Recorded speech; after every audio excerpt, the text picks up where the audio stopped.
Hi, Trudy. Hi, Claire. Welcome to another episode of the Power of Choosing podcast. Today's episode will be all about uh, the learning how to question everything. You forgot already. I did. That's all right. Yeah, learning how to question everything. So I'm going to kick us off with a story about my life. So I had a twin. I have a twin, and I was the one that never knew what I wanted to do. And my twin sister was the opposite. She always wanted to be a teacher, and she used to like help the teachers out, and it was just all like part of who she was. And now she's a teacher, and she's an amazing one, and it's like exactly her calling, and she just knew it. And I had no idea. And I never really sat down and thought about it. And I just went along with life and I had different jobs and like life was great. And I ended up finishing uni. Like I did a theology degree because I found it interesting and I didn't have to decide straight away. And then I ended up like needing to get a job. So I went into sales because my dad was a salesman and I used to enjoy working with him and he taught me a lot and I knew I'd be good at it. So got this job in sales. It meant I got to move to London, like big city from my small town. And it was great. And I got to like drive around. It was in the electrical wholesale industry, so selling lights, and everyone was lovely. And it was just like it was a great life. I was young, I was in my 20s, and I had a company credit card. I used to take them out. We had like a really fun time. And then there was like lots of talk about like, oh, like I like where are you going to go in the company or are you going to like progress? Because it was like still quite new for like a woman to be in the lighting industry. And Okay. you could be like the first female director or like there was all these like big dreams for me. And it was like, oh yeah, that would be really cool, wouldn't it?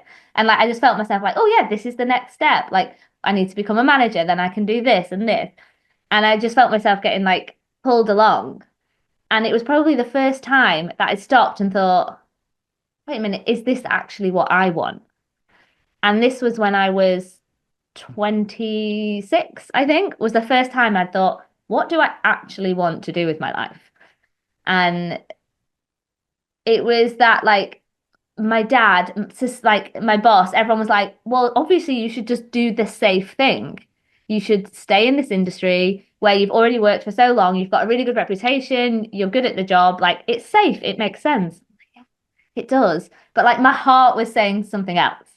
And I'm so glad that I was able to trust that and listen to that because I did. I ended up quitting that job with like a break to go traveling, which actually made it a whole lot easier to say, yeah, I'm quitting my job to go traveling rather than I'm going to do something that I have no idea how and I just go for it. So I chose life coaching and that's what I still do today. And it's just amazing where my life has gone since choosing life coaching, since because I was now in this industry, I was getting a lot of coaching myself, which has just made me see things differently. Obviously, we're big advocates of life coaching. It's the best. Um, and like how different my life could have been if I had just carried on that path of like just go along with it. Because like it wasn't broken, it wasn't terrible so it was like I could have gone along with it and like my life would have been good, it would have been fine, it could have been great. And now I can say like my life is amazing and it's by design and it's my choice. So I questioned what everyone was saying, like this is what you should do. And I went and forged my own path, which is terrifying and amazing. And I was really lucky that I had like a really supportive husband who could help me and now I'm like part-time stay-at-home mom, part-time life coach, and I've like created this life that I truly love from like questioning everything. So I am curious. I'm just going to kind of poke in here and see, like, help our listeners kind of get to, because they have stuff going on, but how did you get to that place of actually pausing? Like, you were in a full career that was really beneficial and really just had everything that you wanted it to be. But yet, what was that thing that made you start to really lean in and question, do I want this? Like, because that's what I'm hearing. But what was the spark, I guess, that kind of started and instigated that for you? Yeah, and for me, I think it was, I can see like a few different things that were in play here. So there was a girl in the company that was just telling me she was going traveling, and Okay. it's something that I have done before. And me and my husband had always, when we got together, we said, wouldn't it be great if one day we could travel together? So that was always in my mind of something I want to do. And then the company was changing. So I've always been quite a free spirit, don't like being told what to do. And when I first started the company, everything was going great. We weren't micromanaged. It was like we had our own little business and we could go off, see whoever we wanted, as long as like we were bringing in sales. So like there was a leaderboard, there was targets to hit. And if you were hitting your target, great, you were on your own. And then there was like problems in the company and different like management structures, and it changed and we got more like micromanaged, more told we have to see this amount of customers a day, you have to spend this like less than I wanted to on entertaining, and it just started to feel like it was like squishing me in. um, so that, and which I'm really grateful for now, because that was the Yeah. like part of it. So it was this like, oh, she's going traveling, that's freedom, that's really great. And my work is getting less and less freedom and more like this is what you have to do, which I don't like. So I think they're the key two things that had me think, wait a minute, like what is it I actually want? Um, So just going to what I go to all the time, I hear like an energy shift happened in that space for you that like it paused you because that's what your internal system was doing is pause you and be like, is this really what I want? And I just love that. So what an awesome thank you for sharing your story because it really, I think, sheds light where there is this time where people aren't always necessarily questioning. So when things start to like shift on us and it's not in that free flow, we can always look around and see, is this what I actually am choosing to have?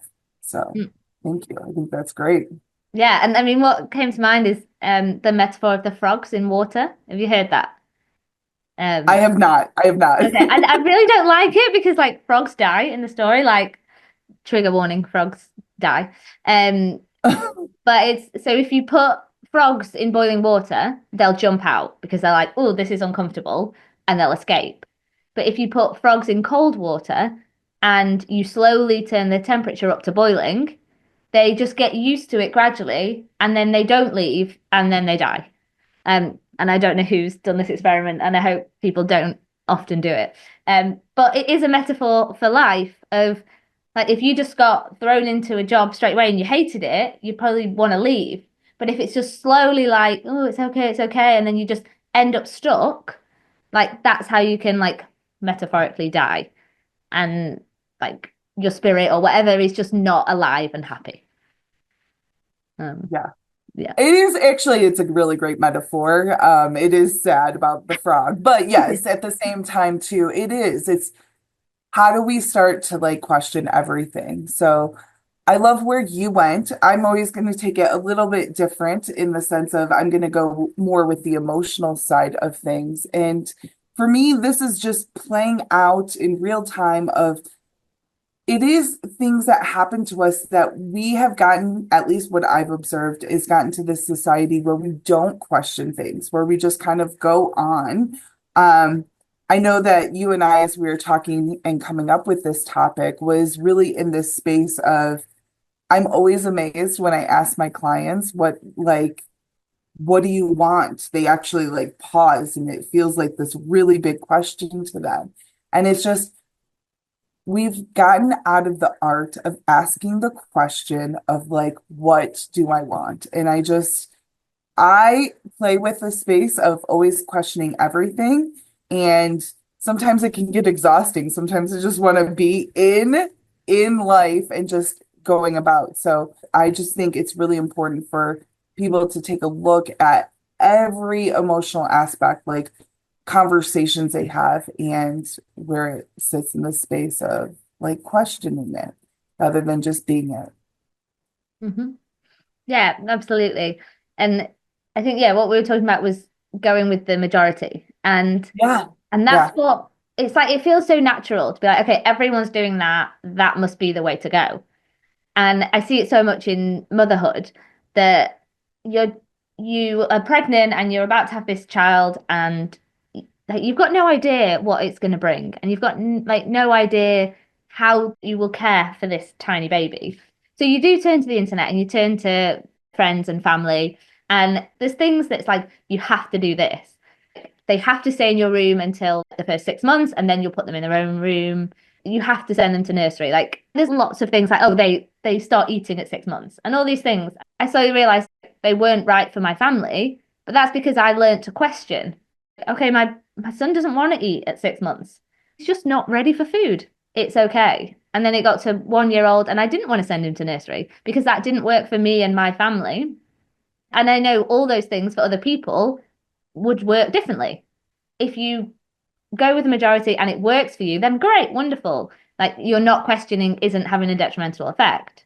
And if I hadn't have questioned those things, none of them would have worked for me. So I would have been worse off than I am now. So love this, and it helped spark something in me. So thank you very much for that. So one of the things I noticed was we're talking about questioning everything, but the part that came to me is the fact of like our intuition, speaking specifically of motherhood. When we start to question everything, we can start to understand where like we align to in regards to like what's right for ourselves and our baby if it's in fact in motherhood. And so by questioning things, you can start to hear what the intuition is telling us. But we really have bypassed our own intuition to like get the information of like how to do it right, how to do all of the things in this sense of just getting it right. Like that's the part that keeps coming up is for our intuition to speak, we have to be aligned of what do I want? And so that is where it's really important. I think motherhood is a space that, and you can correct me if I'm wrong, where it really helps shine a huge light to this. It's just really getting in touch with the intuition, not only for yourself, but in this instance with your child as well. Mm-hmm. Yeah, it's the questioning everything to find out who you really are. Because I think it's really easy to get lost in the what I should be doing, Yes. whether it's like what you want to do at the weekend to what you want to do for the rest of your life. Like it's the same thing.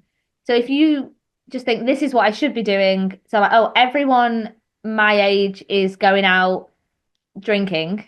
So that's what I should be doing. So I'll go out drinking, whether I like it or not. Or everyone is like really in, like everyone I'm hanging out with is really into this kind of music. So that must be what I'm into.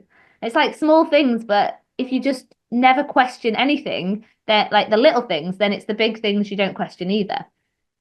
So like I feel like I still don't know what music I like, and I really just want to sit down and figure this out. And it's kind of like a metaphor for like do we know ourselves at all? Right. And I do in other things, just not my music taste.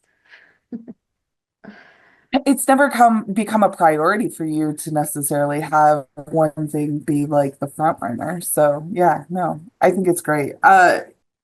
It's okay to pause and actually check in with yourself and really start to develop a relationship with who you are to know what it is that you want. So maybe you might not know initially. Maybe it's like a foreign concept to like even like what do I personally want might not be something that you can easily go to. It definitely is a muscle that one needs to learn, but start small. Start with dinner or something of like I you know what I really want and like pick something that you want and go from there. But like start to develop this muscle of really be able to hear what the voice within yourself is wanting for yourself because it's gold when you can start to listen to it because it will lead you on the path that you're wanting internally that you don't know how to voice yet out loud.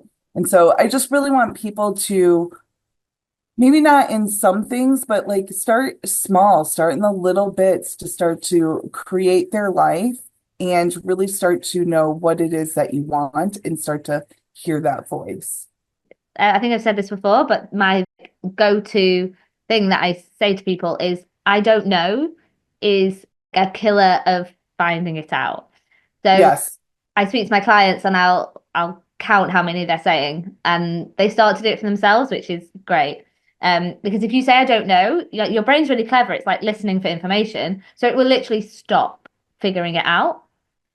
So if you change that to something like I'm just figuring it out, then your brain's like, Mm. oh, okay, where do I need to go for this information? And you're much more likely to get an answer. So it's just a really simple practice. But if you find yourself saying, I don't know, change it to I'm just coming up with the answer. And then it's just building that. This is for the listeners. You are an amazing, unique individual who can achieve so much. So listen to what that is, and then you can start to go for it. Love. Thank you for coming to our episode of The Power of Choosing. Today, we were talking about learning to question everything.